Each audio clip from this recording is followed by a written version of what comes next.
Hello everybody, welcome to my channel. My name is Reagan. I normally do book content and today's another book video. Today we're going to be doing my December wrap up. All the books I read in December. I read a total of 15 books in December, which is above an average reading month for me. I think that's the highest number of books I've read per month in the entirety of 2023, so that's pretty crazy. The first book I read in December was Once Upon a December by Amy E. Reichert. This is obviously a Christmas novel and it is a magical realism Christmas romance. It follows two characters, Astra Noel Snow, who goes to this Christmas market in Milwaukee every year. Every so often, this secret section of the Milwaukee Christmas market will open and you can enter it only through the month of December. And then once you leave, you forget all about it. The second character we're following is Jack Clausen, who is a resident of this secret section of the Milwaukee Christmas market called Jewel Marked or Yule Marked. I think it might be Yule Marked, but I'll put the spelling up here. Someone tell me. Every year, these two characters meet in the secret section of the Christmas market, but since Astra has to leave and forget about it every year, she forgets about Jack, but he's been pining for her since he first saw her. We're following her journey December 1st to December 25th with Jack in this Christmas market. I rated this a 3-star. I really enjoyed the magical realism element of the Christmas market. You never really find out why or how this kind of works. It's like a time traveling Christmas market, so it could pop up in Milwaukee in 2023 somewhere, and then it could pop up in Japan 2020. And every single day of the year for the Yule Marked residents is in December. They just perpetually live in Christmas time, which is really cool. I liked that element of it. It's very unique. But what I didn't like was the ending. I liked the story until the love story started developing, which is rare for me. Normally that's the total opposite, but I liked the story until the love story started developing, and then I kind of stopped enjoying it as much. I was going to be rating it a 4 stars, and then once the love story kicked in, it kind of lowered my rating a little bit to 3 stars. Liked how they interacted at first. Jack was really cute, but then when they actually decided to get together, magical realism aspect of this world got in the way. Their resolution to that just wasn't my favorite. But if you're looking for a magical realism Christmas romance, this one was really good. It's honestly one of my favorite Christmas books I read. Next, I read A Court of Frost and Starlight by Sarah J. Maas. This is the only book I had not read yet in the Sarah J. Maas ACOTAR universe. So this finished out my reading of the series. Finally finished it. I should have read this years ago, honestly, when I first read ACOTAR, but I didn't. I'm not going to say the synopsis of this because it will be a spoiler for any of those who have not read ACOTAR. It is the novella that comes before A Court of Silver Flames. It was fun. It wasn't necessary, like it didn't take away from the series for me. I wasn't missing anything all those years. It's just another piece of content for you if you really love this universe, and I do, so it was nice. Centered around the holidays, so I read it around the perfect time. Next, I read the last 4 books in the Mindfuck series by S.T. Abbey. The second book, Sidetracked, which I rated 3 stars. The third book, Scarlet Angel, which I also rated 3 stars. The fourth book, All the Lies, which I rated 4 stars. Paint It All Red, the 5th book, I rated it 3 stars. If you don't know what this series is about, it follows a serial killer and an FBI agent, and they fall in love. Our serial killer is Lana, and our FBI agent is Logan Bennett, and he happens to be on her case as a profiler for the FBI. This is unlike any dark romance I've ever read before. It was really entertaining. I read multiple in a day. Granted, they were like 150-page books. They were so fast-paced. Surprisingly, Lana is a very likable character, being a serial killer and all, so I would definitely recommend this if you're looking to get into something a little more sinister. There's Something About Mary by Cody Hall. This is the second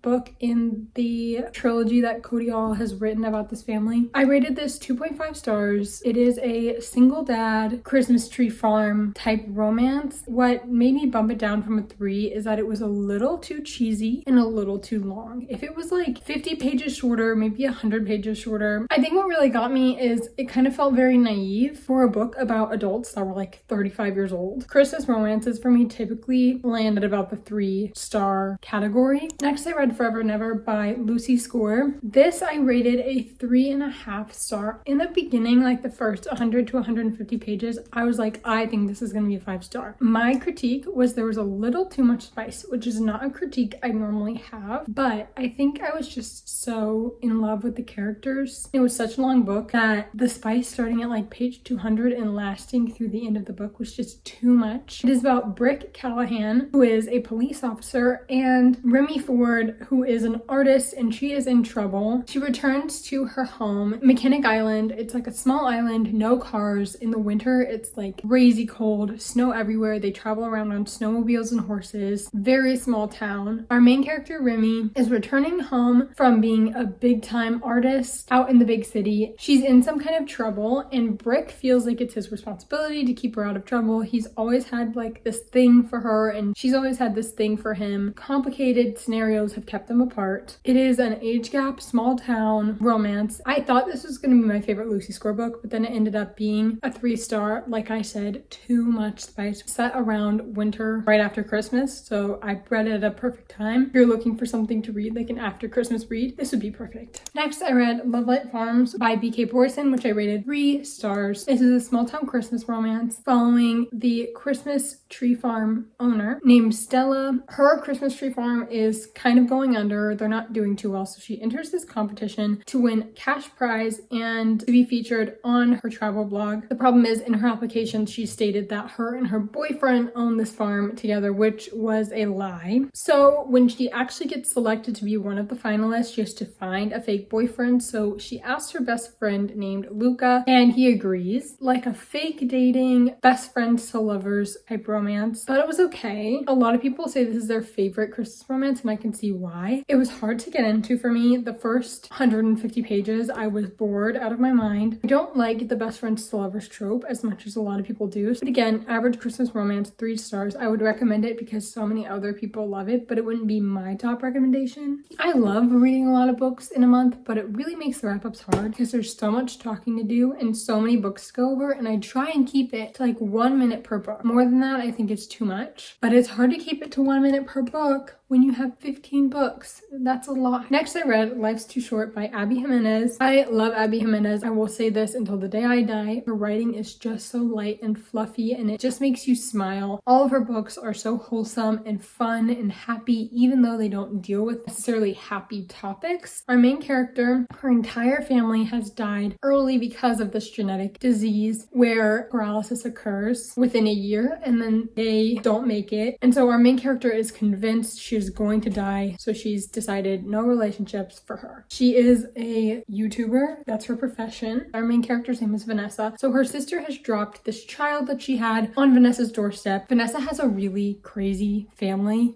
Her dad is a hoarder, her sister is a drug addict, and she's kind of the person holding the family together. So she takes this child in. She's having a really hard time. She lives next to this big shot lawyer named Adrian, and Adrian one day helps Vanessa out with her child, and from there they form a relationship. It's so cute. It's one of my favorite Abby Jimenez books. I rated it 4.5 stars. It just flew by. One of the things I really liked about this was at the start of every chapter you would get a thumbnail up here that would kind of tell you what was going to happen in the chapter, and I thought the thumbnail aspect was so interesting because of the fact that she was a YouTuber. Also, like always, we had a little dog. I thought going into it that it would be a French bulldog. It was not a French bulldog. Don't let the cover fool you. I read The Silent Patient this month by Alex Michaelides. I rated this 3.5 stars. This is one of my first mystery thrillers I've ever read. I guessed the ending, so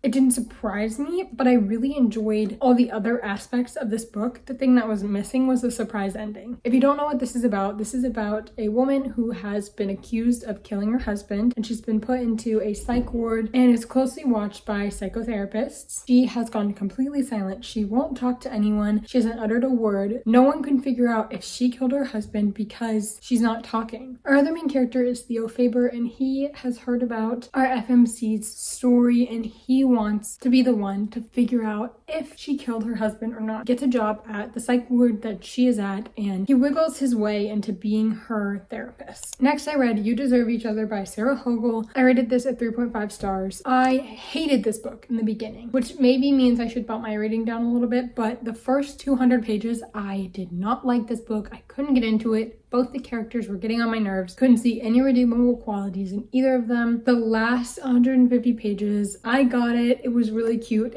I was giggling. I was having a good time. This is about Naomi and Nicholas, and they are married, and they've fallen out of love in their marriage. They've actually fallen so out of love that they hate each other. Neither one of them wants to break off the wedding for their own reasons. So they start playing this game. They're trying to get the other person to call off the wedding first. So they're playing pranks. They're being annoying to each other on purpose. I love the concept. I just think we took the hate a little bit too far. I could not see anything redeemable about the male main character until they started to fall back in love with each other, because she hated him so intensely that I did too. I also didn't like her. She was being just as awful to him. I think if I had seen his point of view in the beginning of the book, it would have made the characters redeemable for me, but it was kind of like an unreliable narrator in the fact that everything she was doing was horrible, but she didn't see it as horrible, so it's kind of messing with my mind. I would recommend it just because a bunch of other people like it, so you might like it, but personally it was not my favorite. Next I read The Viscount Who Loved Me by Julia Quinn. I'm trying to get through the entirety of the Bridgerton series next year. This follows Kate Sheffield and Anthony Bridgerton. The second season of the Netflix show is the second book. Kate Sheffield considers herself to become a future spinster. She doesn't think she is ever going to marry, and Anthony Bridgerton is considered a rake. He also thinks he's going to die young because he can't fathom the fact that he would ever surpass his father in any way, including the time of his death. So he's decided that he cannot fall in love with a woman. This year he's going to marry. His requirement for a wife to be someone he could never fall in love with. His eye catches on Edwina Sheffield, Kate's sister, and they start courting each other. Kate is against this match wholeheartedly because she doesn't think Anthony is going to be what Edwina wants in a husband, and they end up becoming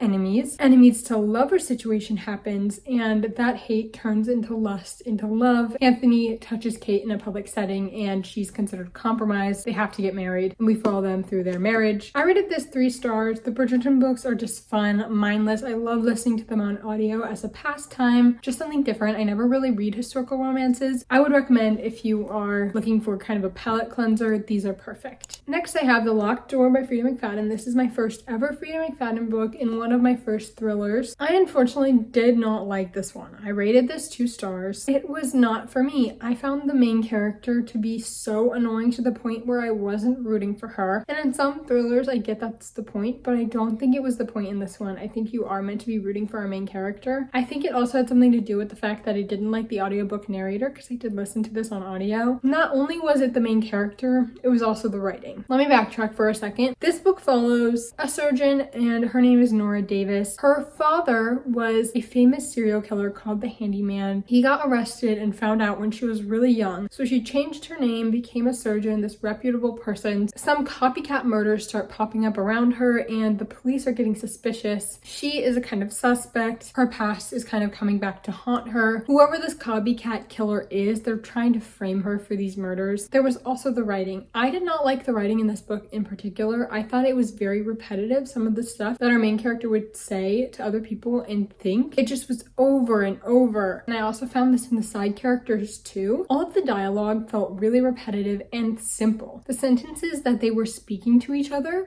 were like 5-word sentences maybe, and that's not how people talk in real life. I found it very off-putting, felt very choppy. The way that the dialogue was written was just not for me. I did not like it. The last book I read in December was The Matzo Ball by Jean Meltzer. This I rated 3.5 stars. This is a Hanukkah romance, my first ever Hanukkah romance that I've read, and I honestly really enjoyed it. One of the best holiday romances I have ever read. Maybe it's because it wasn't so repetitive, because I typically read Christmas romances, and this broke up the monotony of a Christmas romance. My only critique was it was a little bit too long. We're following our main character Rachel Rubenstein Goldblatt, and she is the daughter of the most famous rabbi in New York City, but she has a dirty little secret. She is a Christmas romance author, and this is not okay for her parents. This is not something that they want publicized. They don't know about it. She's kept the secret for so long, but she is like one of the best-selling Christmas romance authors. She has multiple movie deals, and no one knows who she is. We're also following Jacob Greenberg, who is the head of Greenberg Entertainment. He is a a party planner basically for a living. He does these huge parties that all the celebrities go to. They're very publicized, very big, and he's decided he is going to throw the matzo ball, a huge party on Christmas for the Jewish population. He lives in Paris, but he's coming back to New York. He reaches out to Rachel's father as one of the biggest rabbis in New York, and he wants him to light the 8th candle for Hanukkah. Now, Rachel and Jacob went to camp together when they were younger, and they kind of had this whirlwind summer romance, and they both remember it different ways. So they meet again because of this party that Jacob is throwing, and Rachel's publishers basically say, hey,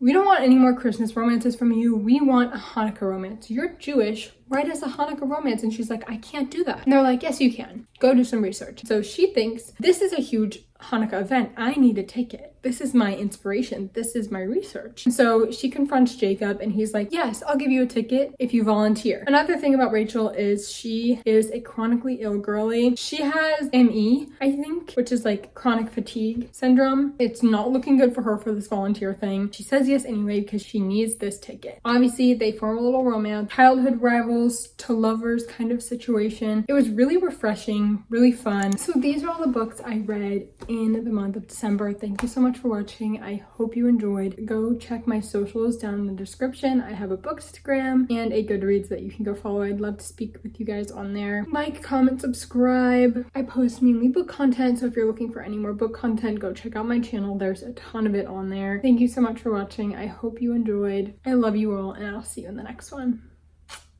Bye.